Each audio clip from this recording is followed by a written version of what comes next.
just when you thought people couldn't get any more sick and depraved.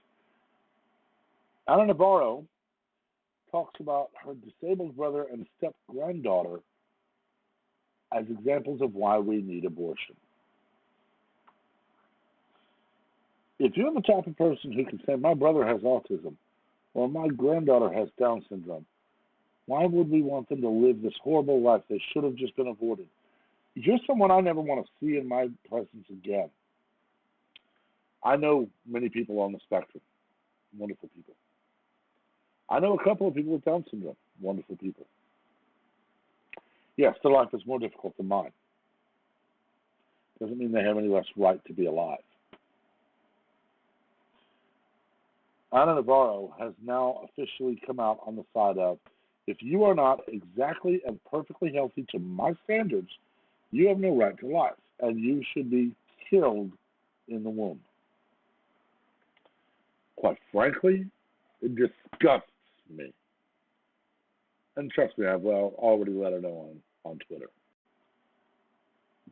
Abortion has always been a very divisive issue. And quite honestly, I don't know why it is, because in my mind it should be a very simple thing. We have a right to life, liberty, and the pursuit of happiness. The right to pursue happiness does not mean we will find it. It just means we can try. But liberals, like Anna Navarro and others, have twisted the Constitution and now believe they have a right to be happy. You don't.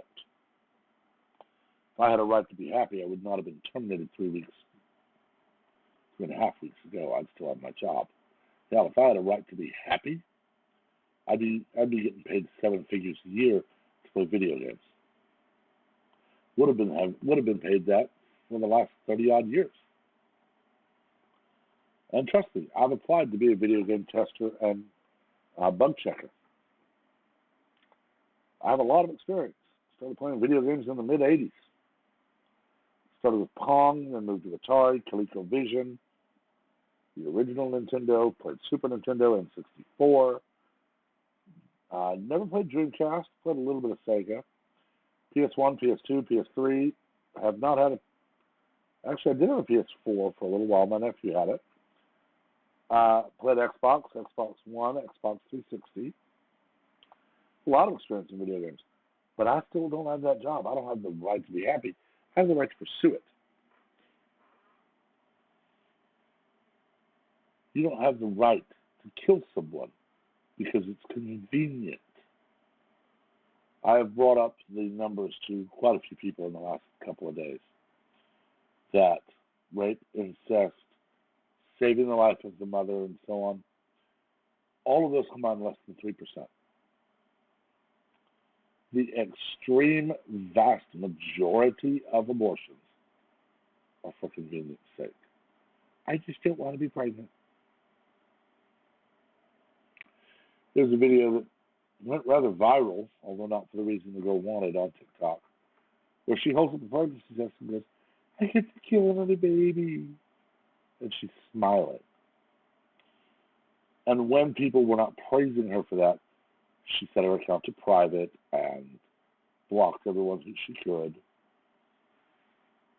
The people had already downloaded her video. So even though her account was private, they still had her name, and they were still making videos about it. And she cried and whined about her right to be private. Well, nobody was tagging her. They were just showing her for who she is.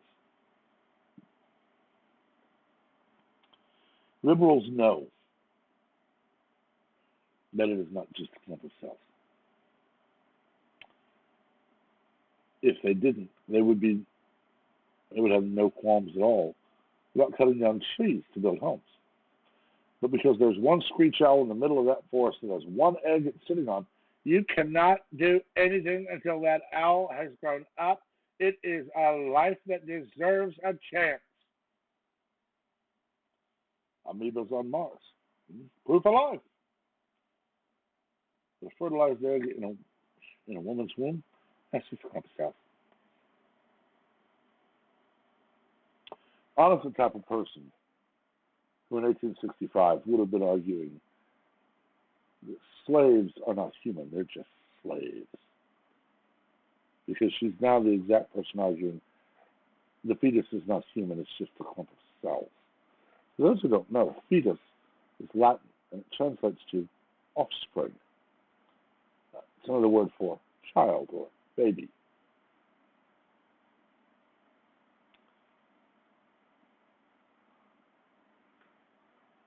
It's very simple. If you have an ectopic pregnancy, if you have a miscarriage, if you have anything else that a doctor states, if we don't do this, they're both going to die, but I can save the mother. Nobody's going to say boo.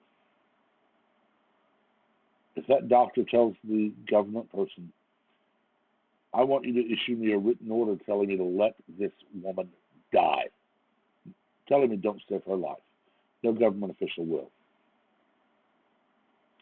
DeSantis himself, Trump, and every other, and Christine Lamb, all of the true conservatives, they would say no, save her life.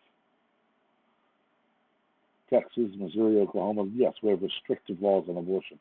But if an MD says, I did what I did to save her life, I had no other choice, the state's going to say, we need to make sure we learn as much as possible from this. So I would really encourage you to write this up for the Journal of Medicine so that we can learn how to recognize this situation in the future, just like we do from every other medical thing that goes on. Learn from it so we can avoid it. But that's not what liberals want, and that's not what they do. They lie and twist, and they prevaricate, and they move from the truth to, you just want women barefoot and pregnant in a Handmaid's Tale outfit in the kitchen. No, I don't. I joke about the fact that it's my kitchen, get out. But I'm a better cook than most people I know, save my dad in most situations, my mom in quite a few, because I learned from them. But of my friends, I can guarantee you I'm a better cook than 95% of them. So yeah, it's my kitchen, get out. You want a job? Fine. We won't be having kids until we're ready. Now what that means for me is, I'm not going to date someone who's pro-abortion, which means I'll never marry someone who's pro-abortion, which means I'll never have sex with someone who's pro-abortion. And if I ever get married and she and I are still able to have children, until we're ready, we will be using contraception. Be that an IUD, a diaphragm, or a condom. Or simply deciding we're not going to have sex any and every time we want. I think Officer Tatum said it the best. You do have a choice. You made the choice in that young man's bedroom when you opened your legs. Yeah, it's a rather harsh way to say it. But when you choose to have unprotected sex, you choose to take the risk.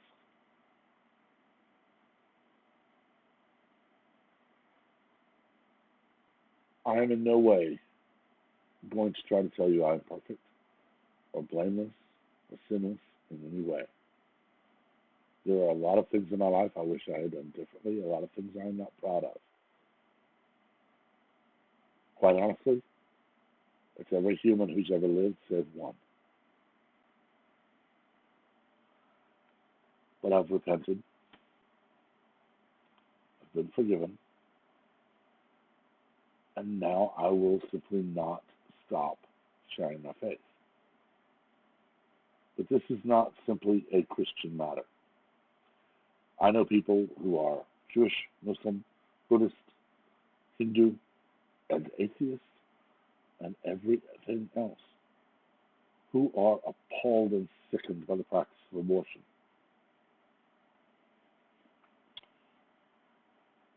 It is not just a Christian issue, it is a human issue.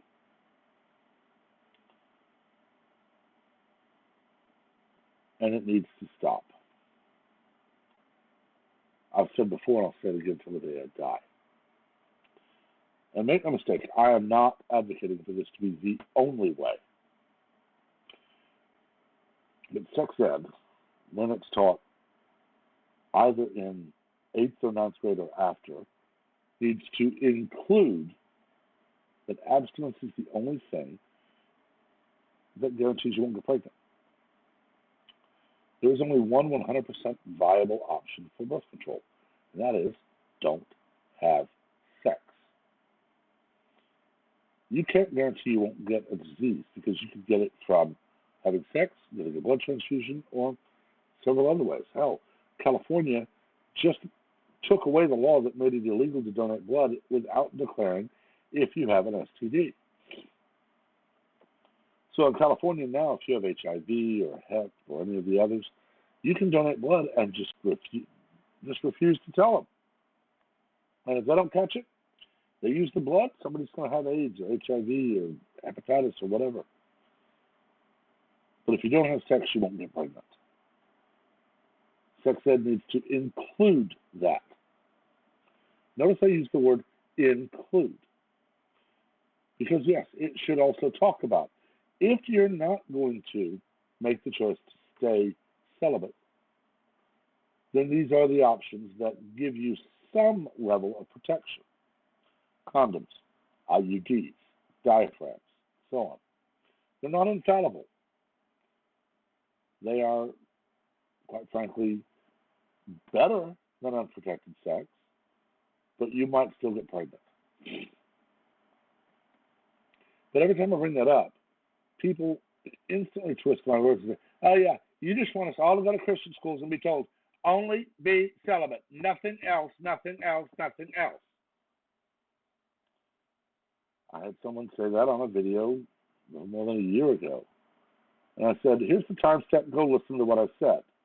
Yeah, I listened. You said only teach abstinence. I said, no, you're lying. I said, include it. Well, you edited the video. No, I did not. Well, now you're calling me a liar because you're lying. They ranted and railed. They went to the platform that I had posted on, said that I was telling lies and harassing them. When the platform people came to me, I said, look at the stack trace, look at the IP trace, look at the video. I uploaded it. I have not edited it. I have not downloaded it. I have not deleted it. I did not say what the person says I said. I told them to watch the video again. They continued to lie about me, so I called them a liar. The person proceeded to delete all of their comments and continued to say that I was lying. I blocked them.